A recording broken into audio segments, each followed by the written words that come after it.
नमस्ते विद्यार्थियों, आपकी हिंदी अध्यापिका मैं किरण परियार आप सबका स्वागत करती हूँ। वर्तमान समय में चल रही इस विकट महामारी की समस्या के तहत पूरा विश्व परेशान हो रहा है। इसके तहत अब से आप और हम इस ऑनलाइन अध्ययन व्यवस्था के द्वारा अध्ययन का कार्य शुरू करेंगे। आपकी पाठ्य पुस्तक से जो भी अध्याय आपको दिए जाएंगे उसके लिए आपके सुविधा के अनुसार हम जो भी अध्ययन करवाएंगे उसमें वीडियो, गृह कार्य और गतिविधि कार्य भी शामिल होंगे। वीडियो में मैं आपको बता देती हूँ कि जो भी आपको अध्ययन के लिए हम वीडियो देते हैं तो मान लीजिए उसका एक अध्याय है, उस एक अध्याय के जितने भी वीडियो बनेंगे वो अलग अलग भागों में बनेंगे। भागों मतलब उस वीडियो के अलग अलग पार्ट हैं। मान लीजिए एक अध्याय है और उसका एक पार्ट, दूसरा पार्ट और फिर आएगा तीसरा पार्ट। कहने का मतलब आप जब कभी उस वीडियो को देखेंगे, जब आपको साइन किया जाएगा तो आपको उसके क्रम के अनुसार उन वीडियो को देखना है, ठीक है। और ये कार्य आपको एकांत जगह पे अपने ध्यान को केंद्रित करते हुए आराम से सुनना है और उसके क्रम को सही रखना है। इसके साथ ही जब आप वीडियो देख लोगे उसके बाद आपको गृह कार्य जो दिया जाएगा उसको करना है। गृह कार्य करने के लिए मैं आपको बता देती हूँ कि आपको एक अभ्यास पुस्तिका बनानी है और उस अभ्यास पुस्तिका में आपको जो भी गृह कार्य दिया जाता है उसको समय पर ही पूरा कर लेना है। जब आप अपने गृह कार्य को समय पर पूरा करेंगे तो आप समय पर अपने आप को भी मूल्यांकित कर सकते हैं कि आपको कितना समझ में आया है और कितना नहीं आया, ताकि आप अगर आपको समझ में नहीं आया तो आप हमसे वापस पूछ सकते हैं। मैं आपको एक और चीज़ बता देना चाहती हूँ, जो आपकी हिंदी की पाठ्य पुस्तक है, जो भी सिलेबस में आपका जुड़ा हुआ है वो आपके हैं 3 किताबें, ठीक है। ये जो 3 किताबें हैं, पहली जो किताब है वो स्पर्श भाग 1 है जिसमें 2 खंड है, गद्य खंड और काव्य खंड।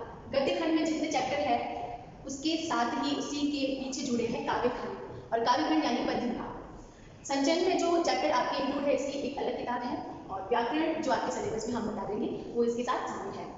दूसरी बात, जैसे जैसे मैं और मैम नीतू आपको वीडियो सेंड करते हैं चैप्टर से रिलेटिव, यानी कि अध्याय से रिलेटिव, अध्याय से जुड़े हुए जो भी वीडियो, जो भी अध्ययन का कार्य हम आपको सामग्री भेजते हैं, आपको क्या करना है, उनको सीक्वेंस से समझना है, ठीक है। तो पहले जब आप वीडियो को एक्सप्लेनेशन यानी उसकी व्याख्यान को समझ लेते हैं तभी आप गृह कार्य को कर पाएंगे।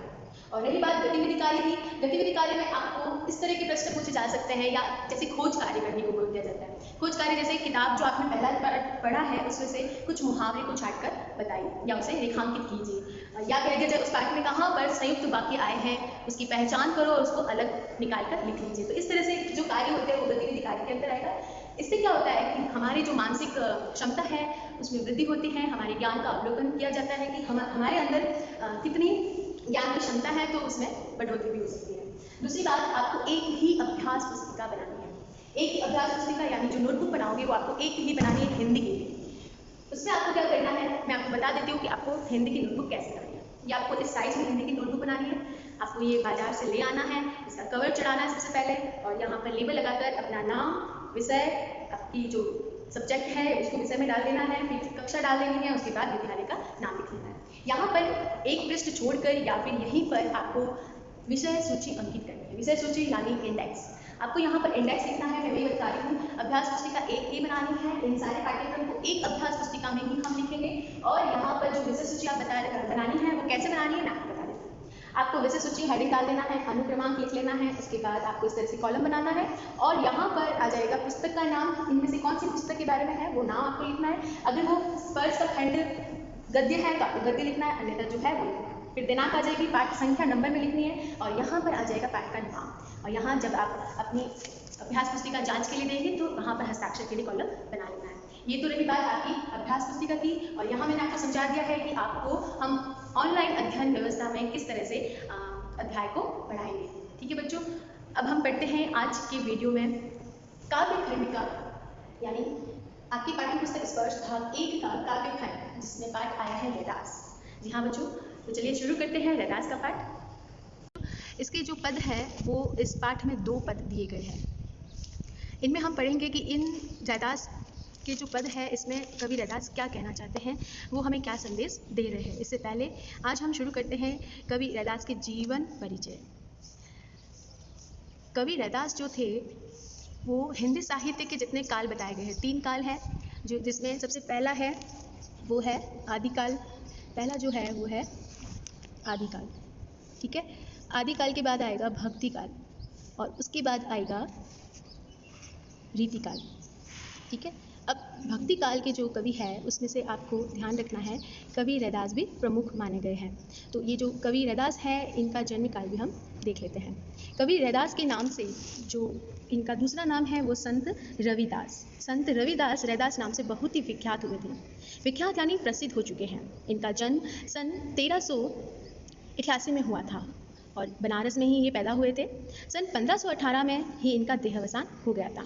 ऐसा माना जाता है कि इनकी ख्याति से प्रभावित होकर सिकंदर लोदी, जो कौन है आपने इतिहास में पढ़ा होगा, तो जो सिकंदर लोदी है उसने इन्हें दिल्ली आने का निमंत्रण भेजा था। हिंदी साहित्य के तीनों काल में से जो मैंने अभी बताया भक्ति काल, उसे मध्यकाल में से भी जाना जाता है। उसमें जो रैदास का विशिष्ट स्थान रहा है। उस समय जो कवि रह चुके हैं उनकी तरह ही रैदास भी संत कोटि के कवियों में गिने जाते हैं। रैदास का मूर्ति पूजा, तीर्थ यात्रा जैसी दिखावों में बिल्कुल भी विश्वास नहीं था। उनको ये जो हम अपने समाज में देखते हैं कि लोग मूर्ति पूजा करते हैं, उनकी स्थापना करते हैं, उनमें ये आस्था जरूर है, लेकिन क्या ये वास्तविकता है या नहीं, तो रैदास जो कवि थे वो उनका पूर्ण तरह से खंडन कर चुके हैं। ठीक है, तो इस तरह से जो पुरानी परंपराएं हैं जो बिल्कुल बेकार है, उन्होंने इनका खंडन किया था। उन्होंने ईश्वर के निराकार रूप की आराधना भी की थी, अर्थात ईश्वर या परमात्मा, उनका जो रूप है वो निराकार है, जिनका कोई आकार प्रकार नहीं होता। उन्होंने धार्मिक रीति रिवाजों का खंडन करते हुए एक ऐसी सहज आध्यात्मिक पद्धति प्रस्तुत करने की कोशिश की है जिसमें समाज के सभी वर्ग और वर्ण शामिल हो सकते हैं। तो रैदास ने क्या किया है, जितने भी समाज में वर्ण और वर्ग थे उन सबको इनमें शामिल किया, क्योंकि रैदास खुद जो थे वो नीची जाति के थे। वे मानते थे कि भाईचारे को ही सच्चा धर्म माना जाए। वे भले ही जातीय दृष्टि से दलित परिवार में जन्मे हों, लेकिन संत कवि के रूप में उनका नाम उल्लेखनीय रहा है। रैदास ने सबको समझ आने वाली एक ऐसी काव्य भाषा का प्रयोग किया है जो कैसी है, सरल, व्यवहारिक भी है।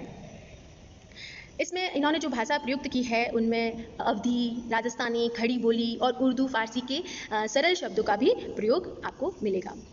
उनकी जो शब्दावली है उनके विषय के अनुकूल ही आसान है, जो पढ़ने वाले पाठक होते हैं उनके हृदय को उद्वेलित कर देती है। रैदास जी के 40 पद जो है वो सिखों के पवित्र ग्रंथ जिसका नाम है गुरु ग्रंथ साहिब, उसमें सम्मिलित किए गए हैं। आपकी पाठ्य पुस्तक में रैदास के 2 पद दिए गए हैं, यानी कि हमारी पाठ्य पुस्तक स्पर्श में, तो ये जो हम अध्याय पढ़ रहे हैं इसके अंतर्गत आपको 2 पद दिखाई देंगे। तो आपको भी क्या करना है, जो पाठ्य पुस्तक है इसके अंदर जो हमने अभी आपको प्रश्न दिखाया है इसको एक बार आप पढ़ लीजिए। मैंने आपको समझाया है, फिर भी आप पढ़ोगे तो आपको और अच्छे से समझ में आ जाएगा। यानी रैदास जो थे वो माने जाते हैं कि इनके जो पिता थे वो जूते का कार्य करते थे, जूते बनाने का, है ना। तो ऐसे में लोग बहुत उनको क्या करते थे, नीचा समझते थे, तुच्छ समझते थे, लेकिन उन्होंने उनका विरोध किया, कभी अपने आप को नीचे नहीं गिरने दिया, उनका सामना किया। यहाँ तक कि वो ब्राह्मण के लिए जनेऊ भी पहनते थे, तो लोगों ने उनको क्या किया, उनको उनके लिए बहुत कुछ बरताना सहनी पड़ी, लेकिन फिर भी वो पीछे नहीं हटे। तो इस तरह से उन्होंने ये कार्य किया है। अब हम चलते हैं पाठ जिसमें पहला पद देखते हैं। ठीक है बच्चों, तो आपकी जो पाठ्य पुस्तक में रैदास के 2 पद दिए गए हैं उसका पहला पद है जिसमें लिखा है प्रभु जी तुम चंदन हम पानी। तो मैं चाहती हूँ आप भी मेरे साथ साथ, एक बार मैं आपको लय ताल बता देती हूँ, उस लय ताल के हिसाब से आप भी इसको गाकर, गेय शैली यानी गाने की शैली में बोलकर इसका प्रयोग करें, प्रैक्टिस करें, अभ्यास करें। ठीक है बच्चों, तो इसे ध्यानपूर्वक सुनना है, समझना है, इसके लय ताल को देखना है और हमें भी गाकर सीखना है। अब कैसे छूटे राम नाम लट लागी, प्रभु जी तुम चंदन हम पानी, झाके अंग अंग बास समानी, प्रभु जी तुम घन मन हम मोरा, जैसे चितवन चंद चकोरा, प्रभु जी तुम दीपक हम बाती, जाके ज्योति बरे दिन राती, प्रभु जी तुम मोती हम धागा, जैसे सुने ही मिल सुहागा, प्रभु जी तुम स्वामी हम दासा, ऐसी भक्ति करे रैदासा। तो इस तरह से आप क्या कर सकते हैं, इनको ये शैली में गा सकते हैं। मैंने थोड़ा रफ्तार में बताया, बट आप इसे आराम से गाइए। तो एक बार फिर से बताऊं, चलिए। अब कैसे छूटे राम नाम लट लागी, प्रभु जी तुम चंदन हम पानी, जाकी अंग अंग बास समानी, प्रभु जी तुम घन वन हम मोरा, जैसी चितवन चंद चकोरा, प्रभु जी तुम दीपक हम भाती, जाकी ज्योति बरे दिन राती, प्रभु जी तुम मोती हम धागा, जैसे सुने ही मिलत सुहागा, प्रभु जी तुम स्वामी हम दासा, ऐसी भक्ति करे रैदासा। ठीक है, तो अब हम शुरू करते हैं इसका पहला। अपने ईश्वर को याद करते हुए अपने साधारण होने और ईश्वर के असाधारण एवं अतुलनीय होने की बात इस पद में कही है। अर्थात उनसे अपनी तुलना कर रहे हैं। कौन? कवि रैदास ईश्वर को पुकारे। प्रभु जी जो कहा गया है वो ईश्वर को संबोधित करते हुए कहा गया और कहा है कि जो ईश्वर है वही सब कुछ है। यहाँ अपने आप को कुछ नहीं माना है, कवि ने अपने आप को कुछ नहीं माना है, यानी अपनी तुलना ईश्वर से कर रहे हैं। उन्होंने अपने आराध्य थे यानी ईश्वर को क्या बताया है? चंदन, घनश्याम, चांद, दीपक, मोती। देखो यहाँ आया है ना इसमें, ये देखिए चंदन, घनश्याम है ना, बादल, मोर तो अपने आप को बताया है और ईश्वर को क्या बताया? चांद है ना, दीपक, ज्योति। इस तरह से प्रभु को माना है उन्होंने। अब और क्या बताते हैं? और स्वयं को पानी, मोर, चकोर, बाती, धागा, ये जो इसके साथ ही है ना, ये अपने आप को वो मान रहे हैं। तो यहाँ पर अपनी तुलना ईश्वर से कर रहे हैं और कह सकते हैं कि इनके विभिन्न रूपों में वो अपने आप को रख रहे हैं। यह कवि की भक्ति की विशेषता ही तो मानी जाएगी। वे अपने प्रभु को कहीं कहीं बाहर नहीं देखते, किसी मंदिर मस्जिद में वो नहीं देखते, वे अपने अंतर आत्मा में ही अपने ईश्वर को विद्यमान मानते हैं। अब देखते हैं दूसरे पद में। मैं आपको एक बार सारांश बता देती हूँ दूसरे पद में क्या कहा गया है, ठीक है। तो दूसरे पद में रैदास ईश्वर की जो कृपा है, उनकी जो उदारता है और सबको बराबर समझने की जो स्वाभाविकता है, उसका वर्णन दूसरे पद में किया है। कवि मानते हैं कि व्यक्ति के सभी कार्य ईश्वर की कृपा से ही पूर्ण हो जाते हैं। कवि के अनुसार ईश्वर ने उन जैसे कथित रूप से निम्न कुल के अनेक संतों और भक्तों को भी समाज में सर्वोच्च स्थान प्रदान किया है। तो आइए शुरू करते हैं इस पाठ का पहला पद। इसके लिए आपको ध्यान रखना होगा कि आप एकांत में इस वीडियो को सुने, तभी ये बात यानी ये अध्याय आपको समझ में आएगा। आपका ध्यान केंद्रित होना बहुत ही ज़रूरी है। आपको अपनी इसके साथ ही किताब निकाल लीजिए और साथ में पेंसिल रखिए ताकि आप जैसे जैसे मैं शब्दों को बताऊं आप उनको वहीं पर लिख लें। जब आपको अर्थ समझ में आएगा तभी आप इसके अर्थ से संबंध जोड़कर इस पद की व्याख्या कर पाएंगे, उसके अर्थ को, उसकी भावार्थ को समझ पाएंगे। ठीक है बच्चों, तो आप अपनी पेंसिल और किताब निकाल लीजिए, साथ में आप वीडियो भी देख सकते हैं या फिर आप पहले वीडियो देख लीजिए, फिर दोबारा जब आप इसको समझें तब आप नोट कर लीजिएगा। इसकी पहली पंक्ति देखते हैं, इसमें क्या भावार्थ कहा गया है। अब कैसे छूटे राम नाम रट लागी। ठीक है, तो कवि रैदास का मानना है कि ईश्वर हमारे अंतर मन में ही विद्यमान है। उनको देखने के लिए या उनकी पूजा के लिए हमें कहीं मंदिर मस्जिद में जाने की आवश्यकता नहीं है। प्रभु जी यहाँ पर ईश्वर को कहा गया है, ठीक है, कहीं पर जाने की आवश्यकता नहीं है। इसलिए ही कवि उनकी भक्ति कर उनको प्राप्त करना चाहते हैं। किसकी? ईश्वर की। वे कहते हैं कि उनको ईश्वर से प्रेम हो गया है, वे उनके परम भक्त बन गए हैं। उनका सुमिरन यानी राम नाम का जो वे स्मरण कर रहे हैं, वे अब उनसे कहीं नहीं छूटने वाला। कवि अपनी तुलना ईश्वर से करते हुए आगे कहते हैं, प्रभु जी तुम चंदन हम पानी, जाकी अंग अंग बास समाने। अर्थात कवि अपने और ईश्वर के अटूट संबंध को बताना चाहते हैं। वे कहते हैं कि उनका और ईश्वर का जो संबंध है वो चंदन और पानी के संबंध के समान है। जिस प्रकार चंदन को पानी में मिलाने से चंदन की खुशबू पानी में ही घुल जाती है। जैसे मैं आपको बताऊं, मान लीजिए ये चंदन कभी देखा है? इस तरह से लकड़ी का टुकड़ा देखा है कभी? तो चंदन क्या होता है, घिसने से उसमें सुगंध पैदा होती है। तो ये सुगंध अगर हम किसी पात्र में लेते हैं, ठीक है, पानी, और उसमें इस चंदन को डाल दें, ठीक है, तो क्या होगा, ये चंदन अपनी सुगंध उस पानी में छोड़ देगा। ये जो कार्य कर रहा है वो किसका कार्य? चंदन की खुशबू पानी में घुल जाती है। उसी प्रकार जो कवि है वो कहते हैं, हे ईश्वर आपके नाम स्मरण से, आपके सानिध्य से, यहाँ पर किसका सानिध्य? चंदन का सानिध्य है। तो चंदन कौन है? ईश्वर। और जो पानी है वो कौन है? रैदास कवि। वो अपनी भक्ति के बारे में कह रहे हैं कि मैं उस पानी के समान हूँ। मैं आपके स्मरण से यानी आपके चंदन की खुशबू के साथ मिल जाने से, आपके स्मरण से, आपके सानिध्य से मेरे शरीर में, मेरे शरीर के प्रत्येक अंग में आपकी भक्ति रूपी सुगंध समा चुकी है। तो यहाँ पर अपनी बात को इस चंदन और पानी के रूप में बताया है। तो चंदन कौन है? जी हाँ, चंदन है ईश्वर का रूप और पानी है भक्त का रूप। तो चलिए अगली पंक्ति देखते हैं जिसमें आया है, ये वाला देखना, एक सेकेंड। जी हाँ बच्चों, आपको यही देखना है, सेकंड वाला, तीसरी पंक्ति। प्रभु जी तुम घन बन हम मोरा, जैसे चितवन चंद चकोरा। तो यहाँ पर ये बात जो कही है वो है, अब देखिए इस पंक्ति में जो प्रभु है वो ईश्वर को कहते हैं और जो कवि है वो ईश्वर से कहते हैं कि तुम घन बन। देखिए यहाँ पर तुम घन बन, घन यानी बादल है और वो ईश्वर को बताए गए हैं। और हम यहाँ पर है, कवि अपने आप को कह रहा है, यानी हम यहाँ पर कवि है, भक्त है, वो अपने आप को बता रहा है मोर और ईश्वर को बता रहा है बादल। ठीक है बच्चों, तो जो बादल है वो ईश्वर का रूप है और जो भक्त है वो मोर का रूप है।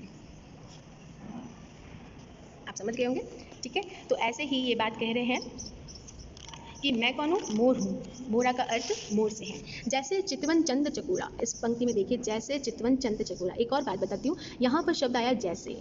ये शब्द जो है वो अलंकार को संबोधित करता है, यानी यहाँ पर उपमा अलंकार होगा। तो यहाँ पर मैं ग्रामर यानी व्याकरण की कुछ ध्यान रखने योग्य बातें भी आपको बताऊंगी। तो जैसे चितवन चंद चकोरा, इसमें आप देखेंगे कि जो चकोर है वो एक प्रकार का पक्षी है, ठीक है, जो चांद की ओर आकर्षित हो जाता है, एक टक टक लगाए रखता है। तो कवि कहते हैं कि प्रभु जी, अगर आप काले बादल हैं तो मैं उस जंगल का मोर हूँ। कवि आगे कहना चाहते हैं कि जिस प्रकार आसमान में क्या आ जाते हैं, काले बादल की घटा छा जाती है, और उस काले बादल की जो घटा है उसकी गर्जना को सुनकर क्या होता है, मोर का मन आनंदित होता है, प्रसन्नचित हो जाता है और वो नाचने के लिए उत्सुक हो जाता है। उसी प्रकार प्रभु, मैं भी आपके दर्शन को पाकर आनंदित हो जाता हूँ। यानी जिस प्रकार से मोर जो है वो बादल की गर्जना सुनकर प्रसन्नचित होता है, उत्सुक होता है, तो कवि कहता है कि मैं भी ईश्वर आपके दर्शन को पाने के लिए लालायित हो रहा हूँ, है ना। तो मैं आपके दर्शन को पाकर भी आनंदित हो जाता हूँ। यहाँ पर आप तुलना समझ गए हैं, ये आप तुलना देख सकते हैं, ठीक है बच्चों। तो अब आगे कहते हैं कि आपका और मेरा जो संबंध है उसी प्रकार का है जिस प्रकार चंदन और चांद और चकोर का है। इसमें चंदन और पानी था, अब आ रहा है चांद और चकोर का, ठीक है। ऐसा माना जाता है कि जो चकोर होता है पक्षी, चांद को एकटक निहारता रहता है।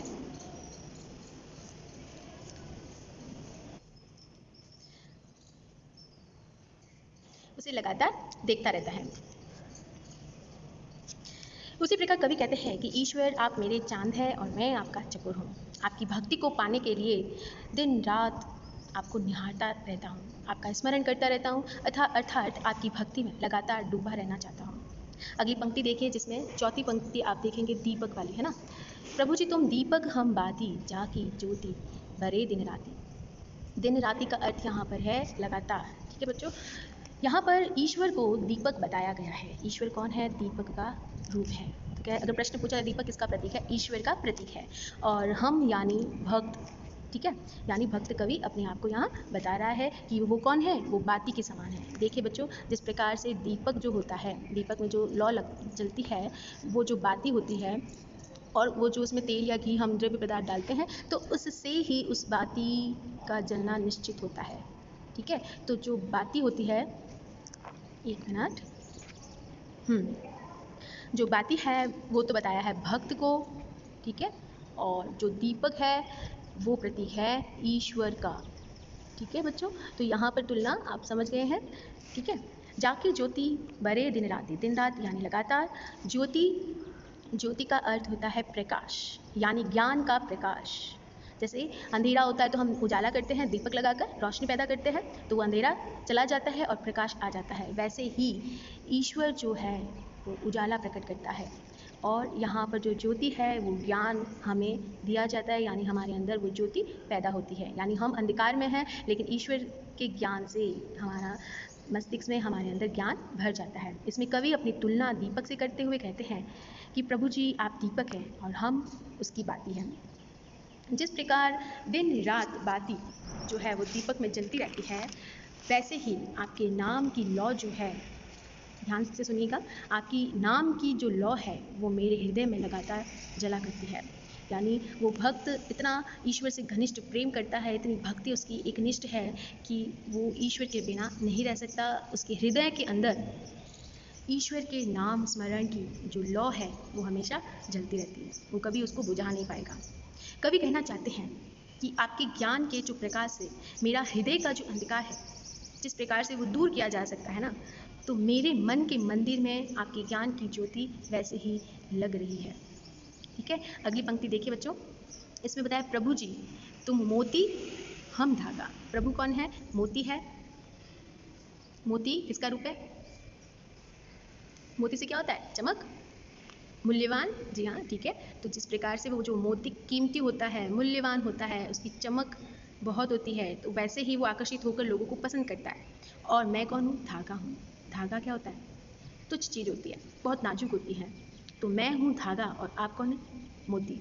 तो जिस प्रकार से मोती को धागे में पिरो दिया जाता है तो उससे माला बन जाती है, ठीक है। तो ये जो माला बन रही है वो धागे के अंदर मोती को डालने से बनी, तो धागे का जो मूल्य है वो भी बढ़ गया। समझ रहे हैं ना?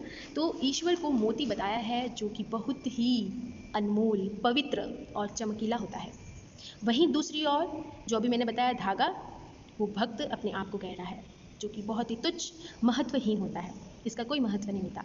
इसमें कवि ने अपनी तुलना मोती से की है और कहते हैं कि हे ईश्वर, आप एक पवित्र, स्वच्छ और अनमोल मोती के समान हैं और मैं एक धागा हूँ जो उन मोतियों में पिरोया हुआ हूँ।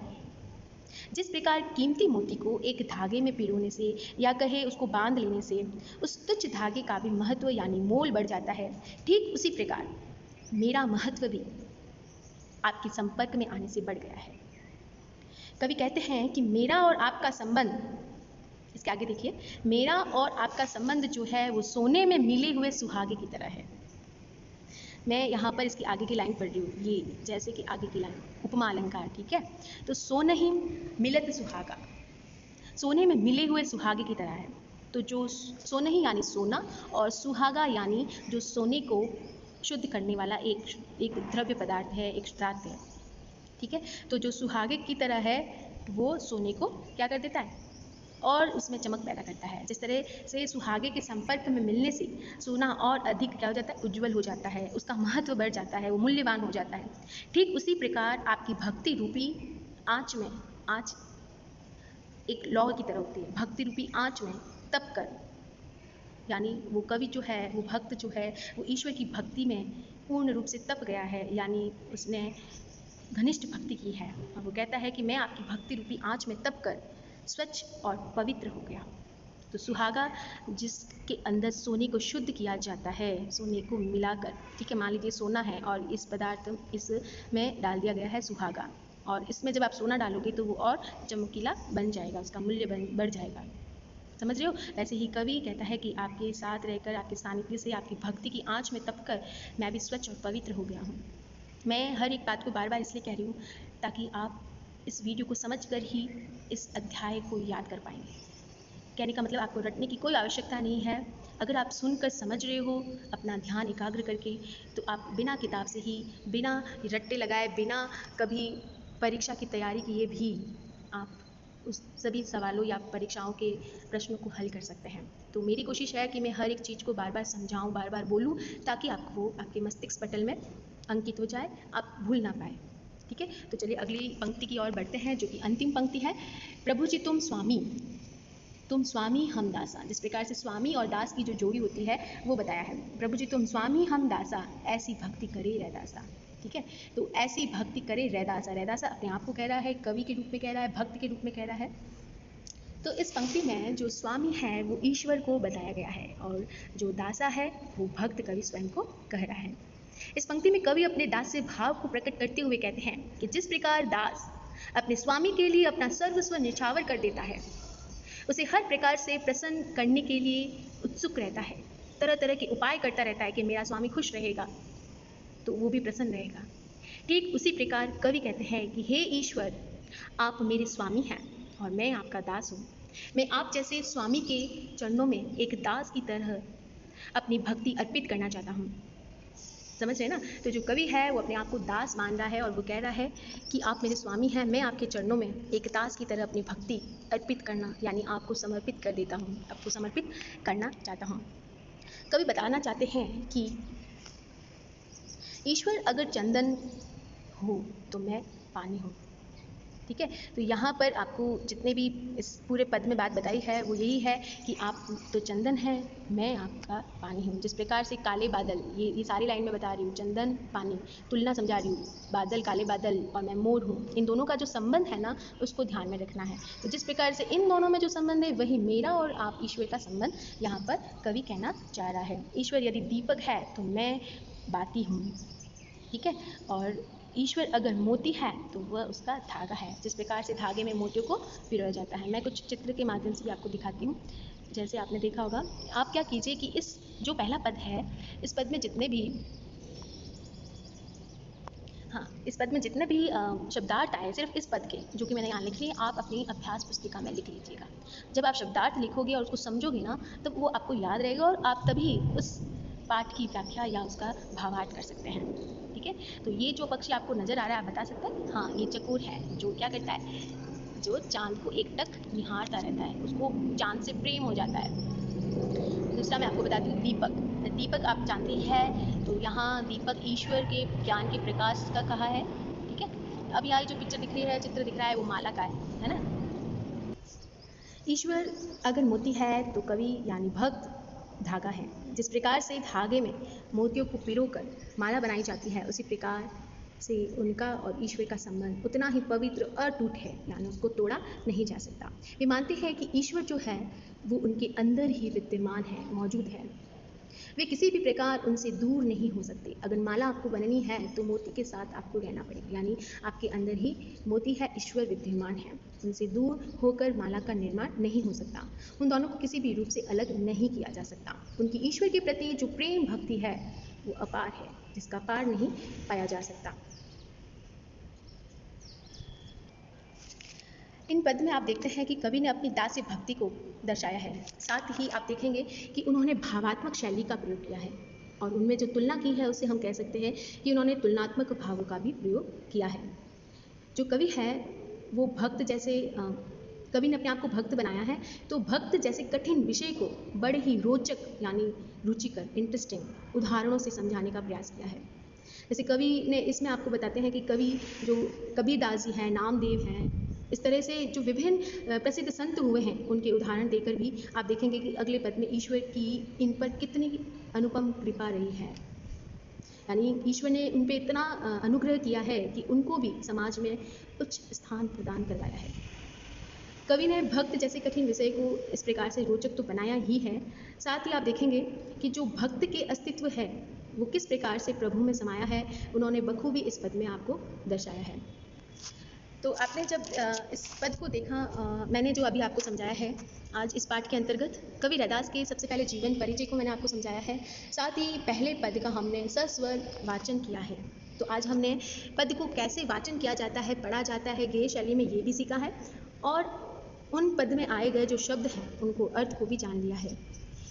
उसी से हम व्याख्या भी समझ चुके हैं, और इस व्याख्या के साथ कवि का क्या भावार्थ है वह हम जान गए हैं। तो इससे हम उसके कवि के जो कला कौशल है उसको भी जाना है कि उन्होंने कौन सी भाषा अपनाई है, अवधी, राजस्थानी, है ना। अब हम बात करेंगे दूसरे पद की, जो कि मैं आपको अगले भाग में बताऊंगी। तो इस अध्याय का यानी रैदास के पदों का जो अध्याय है उसके पहला जो भाग है वो अभी का है, जिसमें जीवन परिचय पहला पद है। दूसरा जो भाग है उसमें दूसरा पद आएगा। तो कुल इस अध्याय के 2 भाग हैं, ठीक है बच्चों। मुझे उम्मीद है बच्चों कि आज जो आपने सुना समझा वो बड़े शांति से, आराम से, शुरू से अंत तक समझा है, तभी आपको ये पाठ समझ में आएगा, और उम्मीद है आपको ये अच्छे से समझ आया होगा। फिर भी अगर कोई समस्या होती है तो आप हमें ज़रूर बताइएगा। अभी के लिए आपके गृह कार्य में इन शब्दों के अर्थ लिखना है, और इसके जीवन परिचय यानी रैदास के जीवन परिचय को फिर से पढ़ना है किताब से ही, ठीक है। और इस पद को एक बार फिर से गायन रूप से सस्वर वाचन करना है, ठीक है बच्चों। फिर मिलते हैं अगली वीडियो में। धन्यवाद।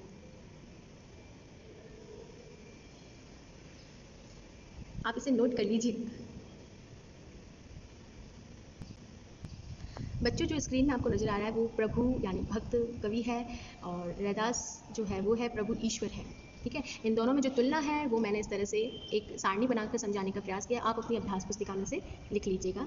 तो यहाँ प्रभु जो है वो चंदन के समान है, मैं आपको बता देती हूँ एक बार। प्रभु का तुलना जो है वो चंदन के रूप में, रैदास कवि जो भक्त है वो पानी के रूप में, आकाश में छाए हुए काले बादल के समान ईश्वर है, और जो जंगल में नाचने वाला मोर है वो रैदास कवि यानी भक्त अपने आप को कह रहा है। चंद्रमा जो चकोर पक्षी है वो चंद्रमा को निहारता रहता है, यानी ये कवि है, भक्त है, और चंद्रमा ईश्वर का रूप है। तो यहाँ पर जितने भी दिए गए हैं वो प्रभु ईश्वर है, और इस तरफ जो दिए गए वो कवि है या भक्त कह लीजिए, ठीक है। दीपक प्रभु का प्रतीक है, ईश्वर का, और दीपक की जो बाती है वो भक्त की है। मोती यहाँ पर समझाया है ईश्वर को, जो उनकी विशेषता है, जो उनकी क्वालिटी है, जो उनके महत्व की बात है वो प्रभु के रूप में है, और पिरोया हुआ धागा जो है वो भक्त कवि है। स्वामी ईश्वर को कहा है और दास हाँ भक्त को कहा है। इस तरह से आप एक बार नोट कर लीजिएगा अपनी अभ्यास पुस्तिका में। यहाँ पर मैं आपको एक पृष्ठ अंकित कर रही हूँ, इसमें आप देखिएगा कुछ प्रश्न मैंने आपको यहाँ पर दिए हैं। इन प्रश्नों को ध्यान से बिना किसी की सहायता से आपको पढ़ना है, समझना है। और जो इस वीडियो में मैंने आपको अभी व्याख्या के रूप में समझाया है, वो सारे प्रश्नों के उत्तर उसी में आ जाएंगे। तो आपने ध्यान से समझा है तो क्यों ना एक बार अपना स्वयं का अवलोकन हो जाए कि क्या मुझे समझ आया और क्या नहीं, कितना मैंने सीखा है, यानी मैं कितना पानी में हूँ या कितना नहीं हूँ। तो आप एक बार अपने अवलोकन के लिए इस सारे जो प्रश्न हैं इनका उत्तर जानने का प्रयास करें। आप अपने स्वयं करना है, अपने मस्तिष्क में जितना आपको समझ आया है उससे, तो आपको पता चलेगा कि आप इन प्रश्नों में से कितने उत्तर को दे सकते हैं। ठीक है, अगर कोई समस्या है या मैं अगले वीडियो में बताती हूँ कि इसके क्या उत्तर हो सकता है।